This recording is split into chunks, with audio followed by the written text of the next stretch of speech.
और बीजेपी की सच्ची लेबोरेटरी, मतलब सच्चा कारखाना गुजरात में नहीं है मगर मध्य प्रदेश में है, ये उनका कहना था।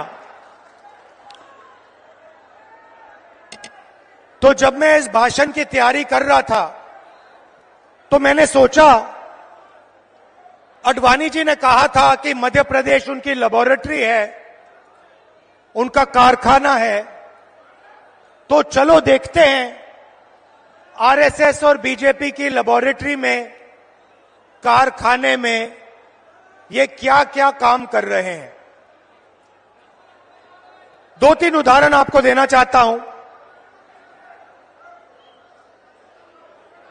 बीजेपी की लेबोरेटरी में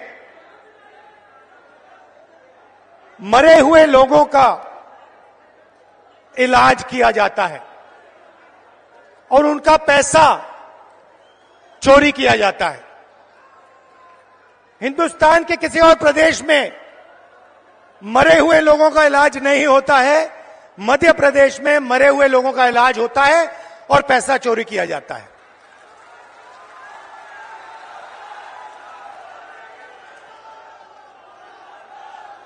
मध्य प्रदेश में और किसी प्रदेश में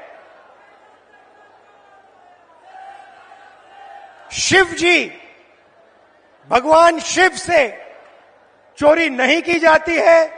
मध्य प्रदेश में महाकाल कॉरिडोर में शिव जी से चोरी की जाती है।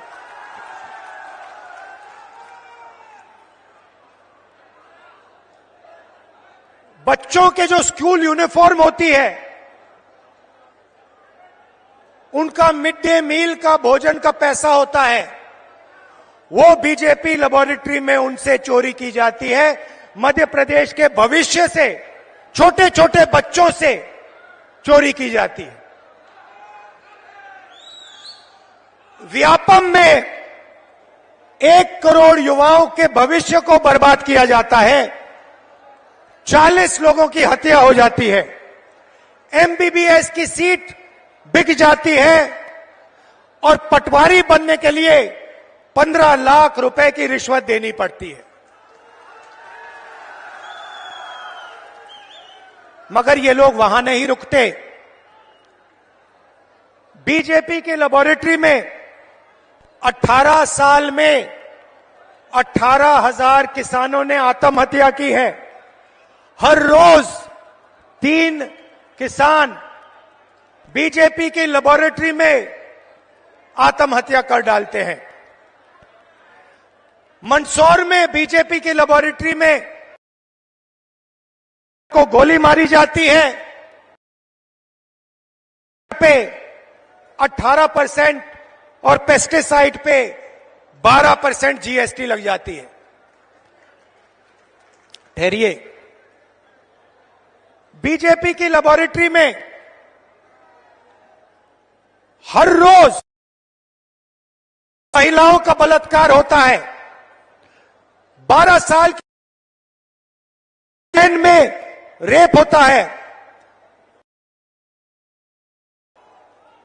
भोपाल में एक लड़की का बलात्कार होता है और जब उसका भाई उसे बचाने की कोशिश करता है तो पुलिस के सामने उसकी हत्या कर दी जाती है।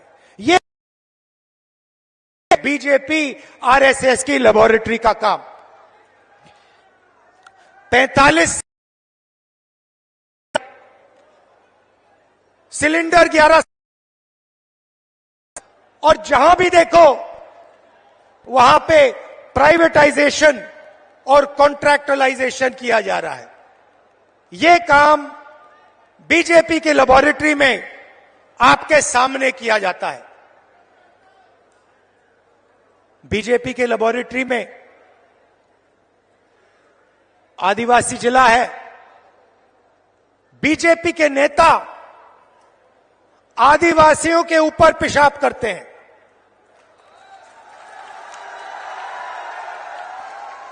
यह मतलब था अडवाणी जी का जब उन्होंने कहा मध्य प्रदेश में आरएसएस और बीजेपी की लेबोरेटरी बनेगी। को करके दिखाया है। आदिवासियों के बीच आया हूं तो आपके बारे में थोड़ा कहना चाहता हूं। देखिए, शब्द बहुत जरूरी होते हैं। जब कमलनाथ जी भाषण देते हैं, हमारे नेता भाषण देते हैं, सोनिया भाषण देते थे, मैं भाषण देता हूं, ऐसी शब्द का प्रयोग करते हैं। आपने हमारे मुंह से कभी वनवासी शब्द सुना है? आदिवासी शब्द बीच में फर्क क्या है? आदिवासी शब्द का मतलब हिंदुस्तान के वासी जो यहां पहले आए थे। आदिवासी शब्द का मतलब जब पहले हिंदुस्तान आया, पहले लोग जो यहां रहते थे, जो इस जमीन के मालिक थे, उनको हम आदिवासी कहते हैं। मतलब यह कोई खोखला शब्द नहीं है। इसका मतलब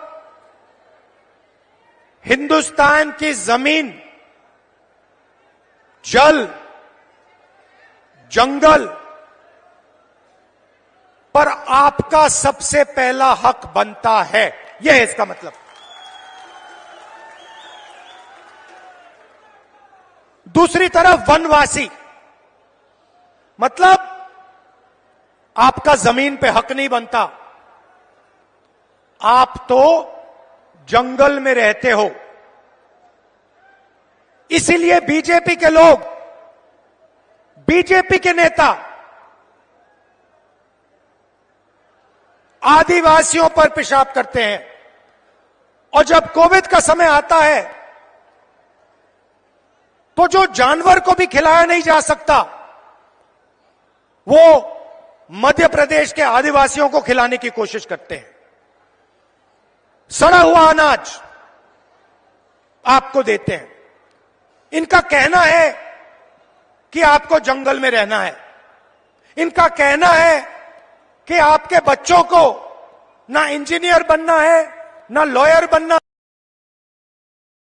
कि आपको बैंक लोन नहीं मिलना चाहिए, आपको आवास योजना में सही पैसा नहीं मिलना चाहिए, क्योंकि आप जंगल के हो, आपको जंगल में रहना चाहिए और आपको जंगल में मरना चाहिए। यह है आदिवासी और वनवासी शब्दों का फर्क।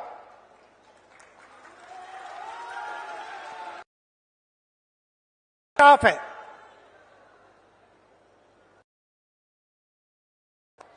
जमीन का हक मिलना चाहिए,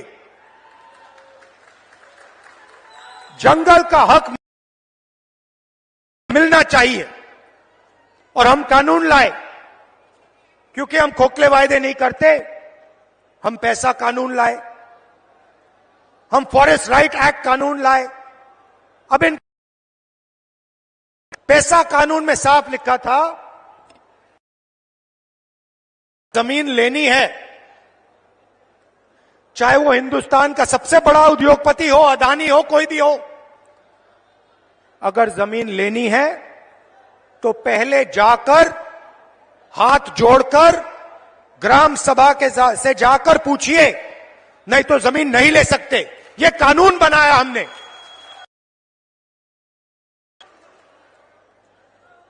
बीजेपी कहते नहीं, आप वनवासी हो, आपका जमीन पे कोई हक नहीं बनता, ग्राम सभा से कुछ पूछने की जरूरत नहीं, फॉरेस्ट डिपार्टमेंट जो करेगा वो करेगा, आदिवासियों का इसमें कोई हक नहीं बनता। और पैसा कानून को, एक्ट को उन्होंने रद्द कर दिया। 4.5 लाख पट्टे, जमीन के पट्टे जो आपके हैं, जो आपको मिलने चाहिए, उन पट्टों को बीजेपी की सरकार ने रिजेक्ट कर दिया, रद्द कर दिया। क्योंकि वो कहते हैं भैया आप आदिवासी नहीं हो, आप वनवासी हो, जमीन का तो आपका हक बनता ही नहीं है। सरकार ने 3.5 लाख पट्टे आपके हवाले कर दिए थे।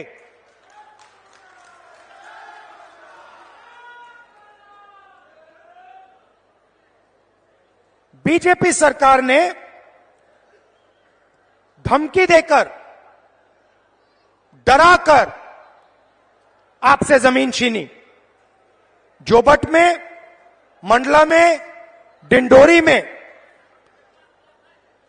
आपने धरना की, आप खड़े हो गए, आपने कहा हम आपको जमीन नहीं देना चाहते, मगर हिंसा के साथ सरकार के बल को प्रयोग करके आपको हटाया गया और जो आपका है आपसे छीना गया। जल, जमीन और जंगल,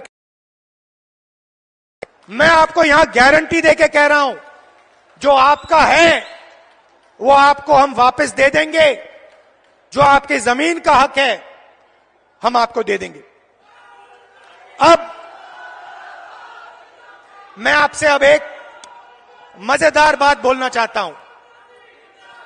इस बात को आप गहराई से सुनिए, क्योंकि ये आपके भविष्य के लिए बहुत जरूरी बात है।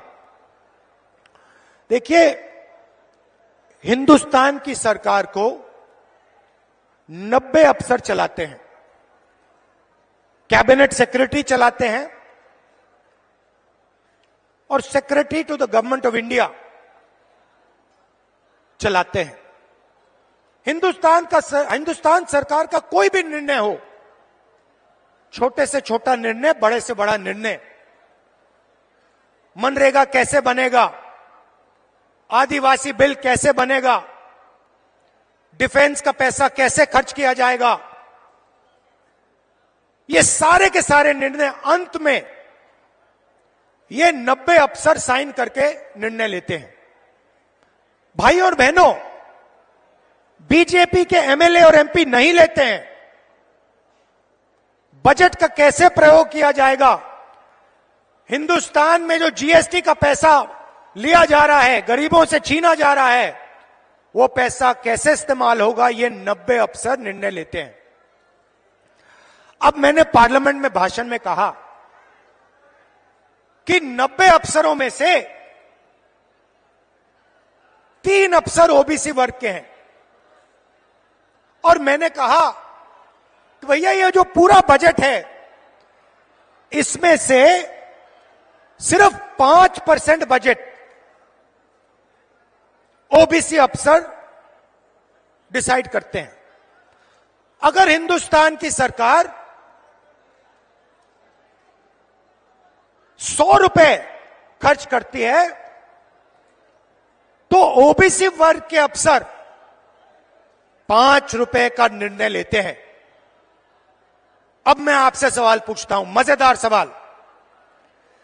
अगर हिंदुस्तान की सरकार 100 रुपए खर्च करती है और ओबीसी के अफसर 5 रुपए का निर्णय लेते हैं, तो आदिवासी अफसर आज कितने रुपए का निर्णय लेते हैं, यह बता दो मुझे। भाई और बहनों, ये हिंदुस्तान, हमारे देश को चलाते हैं। आप मुझे बताइए, अगर हिंदुस्तान की सरकार 100 रुपए खर्च करती है तो आदिवासी अफसर कितने रुपए का निर्णय लेते हैं? जब मैं आपको बताऊंगा, जवाब दूंगा, आप हिल जाओगे। शर्म की बात है। भाई और बहनों, 100 रुपए में से आदिवासी अफसर 5 रुपए का निर्णय नहीं लेते। भाई और बहनों, नहीं, 1 रुपए का भी निर्णय नहीं लेते, 50 पैसे का भी निर्णय नहीं लेते, 25 पैसे का निर्णय नहीं लेते। भाई और बहनों, हिंदुस्तान अगर 100 रुपए खर्च करता है तो आदिवासी अफसर 10 पैसे का निर्णय लेता है। इससे बड़ा आदिवासी वर्ग का अपमान किया जा सकता है क्या? नहीं। इसीलिए हम सवाल उठा रहे हैं। आदिवासियों को इस देश में आज क्या हक मिलना चाहिए, कितना हक मिलना चाहिए, ओबीसी वर्ग को कितनी हिस्सेदारी मिलनी चाहिए, एससी वर्ग को कितनी हिस्सेदारी मिलनी चाहिए, यह सवाल है देश के सामने। इसीलिए हमने कास्ट सेंसस की बात की है। इसीलिए हम कास्ट सेंसस चाहते हैं, जाति जनगणना चाहते हैं, और हम करवा के दिखाएंगे। भाइयों और बहनों, आप देखिए, पहले नरेंद्र मोदी भाषणों में वनवासी कहते थे। जहां भी जाते थे पहले कहते थे वनवासी। मैंने एक भाषण किया, मैंने कहा नरेंद्र मोदी जी, आप आदिवासियों का अपमान मत करो। आप ये वनवासी शब्द कभी फिर से प्रयोग मत करो। अब आप देखिए नरेंद्र मोदी जी का भाषण देखिए, अब वो वनवासी नहीं कहते, अब वो आदिवासी कहते हैं। मुंह से आदिवासी शब्द निकलता है, दिल में वनवासी शब्द है। भाइयों और बहनों, मुंह से आदिवासी, दिल और दिमाग में वनवासी। हमारी नीयत साफ है, दिल से आदिवासी, दिमाग से आदिवासी, मुंह से आदिवासी, कर्मों से आदिवासी। हम यहां आपको झूठ बोलने नहीं आए हैं। भाइयों और बहनों, हमारी गारंटी सुन लीजिए। मैंने आपसे कहा था, आपकी जो जमीन है उसका हक आपको मिलेगा। जाति जनगणना की मैंने बात कर रखी, पार्लियामेंट में रखी। हम करवाएंगे, चाहे बीजेपी करवाए ना कराए, हम उन पे ऐसा दबाव डालेंगे, उनको करना ही पड़ेगा। अगर नहीं करेंगे, परे हो जाओ, हम करेंगे। भाइयों और बहनों, छत्तीसगढ़ की सरकार ने काम शुरू कर दिया, कर्नाटक की सरकार ने काम शुरू कर दिया, राजस्थान की सरकार ने काम शुरू कर दिया। कहां तक भागेगी बीजेपी? कहां तक दौड़ेंगे? मध्य प्रदेश में हमारी सरकार आएगी, पहला काम हमारी सरकार का सेंसस कर देगी। क्यों? क्योंकि हम आदिवासी वर्ग को, दलित वर्ग को और ओबीसी वर्ग को हिंदुस्तान की हिस्सेदारी देना चाहते हैं। मेरा सीधा सवाल है, अगर हिंदुस्तान में 50% से ज्यादा आदिवासी वर्ग है, तो दिल्ली में 90 अफसरों से सिर्फ 3 ओबीसी वर्ग के क्यों हैं? अगर आदिवासी वर्ग 10-15% है, तो 100 रुपए में से सिर्फ 10 पैसे का निर्णय आदिवासी वर्ग क्यों ले रहा है? यह शर्म की बात है। इसको हम बदलने जा रहे हैं, और पहला कदम कास्ट सेंसस, जाति जनगणना है। पहला कदम। मैंने कमलनाथ जी से कहा, कुछ दिन पहले मैंने कमलनाथ जी से कहा, कमलनाथ जी आपकी एज क्या है? आयु क्या है आपकी? हाँ,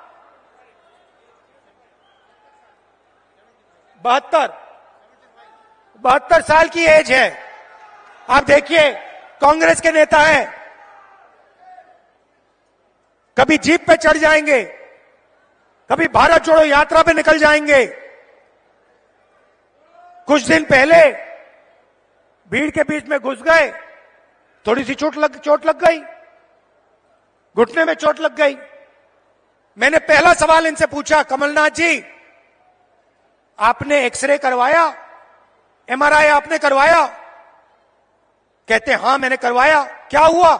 नहीं, हड्डी नहीं टूटी थी, लिगामेंट में थोड़ी चोट लगी। वही बात मैं कह रहा हूं कास्ट सेंसस, जाति जनगणना एक्सरे है।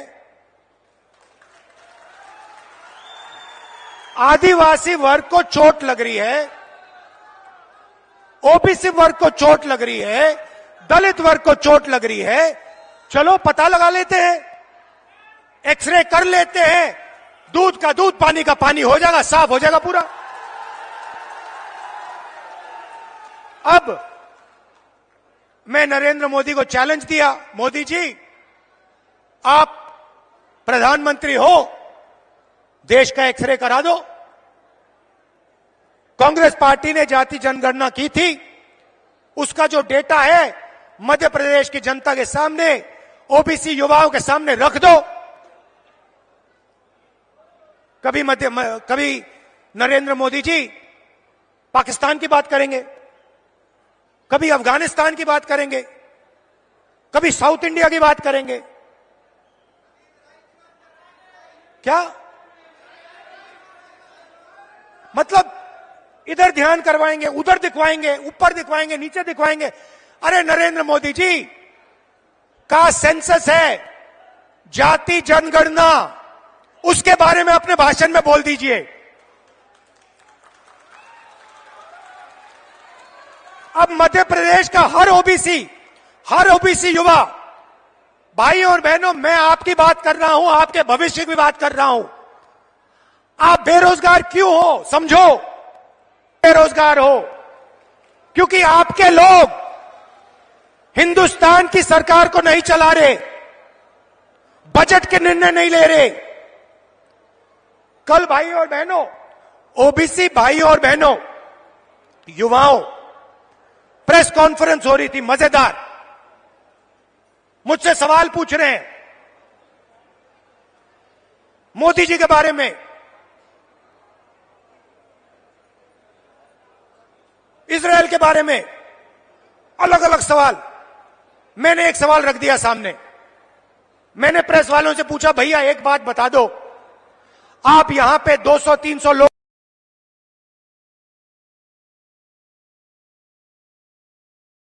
ना एक दलित था, ना एक आदिवासी था। यह सवाल है हिंदुस्तान के सामने। सवाल का जवाब हम निकालना चाह रहे हैं। ओबीसी युवा हैं कितने, उनकी भागीदारी कितनी होनी चाहिए, यह हम जानना चाह रहे हैं। नरेंद्र मोदी छुपाना चाह रहे हैं सच्चाई, बताना नहीं चाह रहे हैं। इसीलिए वो कभी पाकिस्तान की बात करेंगे, कभी वो साउथ इंडिया की बात करेंगे, कभी वो चुनाव की बात करेंगे, जाति जनगणना की बात नहीं कर सकते। रिमोट कंट्रोल कहीं और है, अदानी के पास रिमोट कंट्रोल। तो कांग्रेस ने क्या वायदे किए? झूठे वायदे नहीं, मोदी जी वायदे नहीं, 15 लाख रुपए वायदे नहीं। मैंने आज कमलनाथ जी से कहा, रणदीप सुरजेवाला जी से कहा हेलीकॉप्टर में आते हुए, कि देखिए वायदे वो ही करने हैं जो पूरा हो सके, नहीं तो टाइम जाया मत कीजिए। हम सच्चाई बोलना चाहते हैं, हम मध्य प्रदेश की जनता से मोहब्बत करते हैं, हम झूठ नहीं बोलेंगे। तो सच्चे वायदे मैं आपको बता देता हूं, कर्नाटक में किया, या हम करने जा रहे हैं। माताएं और बहनें, पहली बात आपके लिए, 1500 रुपए हर महीने आपके बैंक अकाउंट में। मोदी जी ने 1000 रुपए का सिलेंडर बनाया है, सरकार आते ही 500 रुपए का आपका सिलेंडर आपके घर में मिल जाएगा, 1000 रुपए आपको देने नहीं पड़ेंगे। 100 यूनिट बिजली मुफ्त में और हमारे आदिवासी भाइयों के लिए, बहनों के लिए तेंदुपत्ता 4000 रुपए का। कहना चाहता था, इतनी गर्मी में दूर से आए, आपने इतना प्यार दिया, इतनी मोहब्बत से आपने मेरी बात सुनी, और सिर्फ आपने नहीं, मध्य प्रदेश के युवाओं ने टीवी पे आपने मेरी बात सुनी, समझी, और इस बात पे आप निर्णय लेने जा रहे हो, अपने भविष्य पे आप निर्णय लेने जा रहे हो। इसके लिए दिल से मैं धन्यवाद करता हूं आपका। जहां भी मेरी जरूरत हो, जब भी मेरी जरूरत हो, चाहे आप किसी भी वर्ग के हो, आदिवासी हो, कोई भी हो, किसी भी धर्म के हो, आप सिर्फ मुझे बुलाइए, मैं हाजिर